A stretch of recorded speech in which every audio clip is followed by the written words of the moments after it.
तो allow it, uncertainty को allow करें। Prepare your mind to face uncertainty. Uncertainty से जो डर जाता है वो डिसफंक्शनल हो जाता है, वो फैसले ही नहीं कर पाता। अभी ये जो लोग अपनी ज्यादतियों को रोना रोते हैं, माजी में जाके देखें अगले ने बुरा किया है, बट क्या ये खुद को प्रोटेक्ट कर पाए? क्या ये अपना सच कह पाए? क्या ये अपनी जिंदगी की जिम्मेदारी खुद ले पाए? जिनसे आप शिकायतें कर रहे हैं उनके डिपेंडेंट भी तो रहे ना। फिर आप 24, 25, 30 साल की उम्र के बाद क्या आपने खुद को डिपेंडेंस से निकाला, अपनी लाइफ की जिम्मेदारी कबूल की, अपने सच पे खुद खड़े हुए, प्रेशर लिए बगैर फैसले किए? अगर आपके फैसले लालच और खौफ की बेस पे हैं तो उन फैसलों की कोई बुनियाद नहीं है। ये फैसले अल्टीमेटली आपको खुशी और लिबरेशन और आजादी नहीं देंगे, ये मजीद आगे ट्रैप करते जाएंगे। फिर नफे नुकसान से इतना ज्यादा अटैच हो जाना कि अपने सच पे खड़े ही ना हो पाना, अपनी फैसला ही ना कर पाना, अपने उसूलों के मुताबिक जिंदगी ही ना गुजार पाना, अपना राइट एक्शन ले ही ना पाना, डिप्रेशन एंजाइटी में जा गिरेंगे। फिर आप इस दौरे जदीद में एक इतना बड़ा मसला है कि हर अमल के पीछे ये देखा जा रहा है कि वो मेरे बारे में क्या सोचेंगे। भाई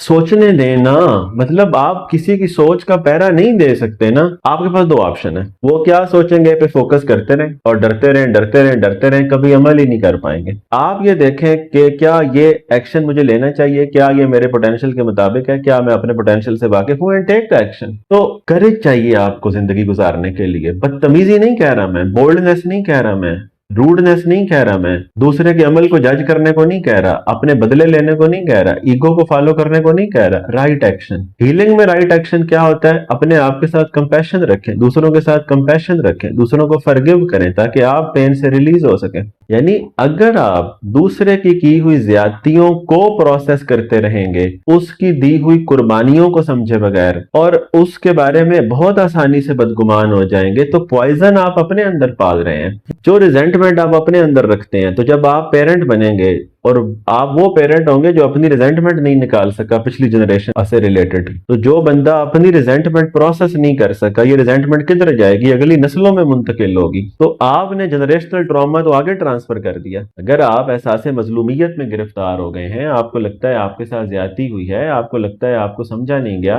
तो इस एहसास से तो खुद को बाहर निकाले ना। अपनी खातिर हील कोई नहीं होना, उसी स्टोरी, उसी नैरेटिव, उसी, अगर आप अपने माजी को यूं देखते हैं कि उसमें आप विक्टिम निकलते हैं, तो ये अनहेल्दी अप्रोच है। तो क्या करें? अपने माजी के साथ अपना रिश्ता ठीक करें, अपने आप के साथ अपना रिश्ता ठीक करें।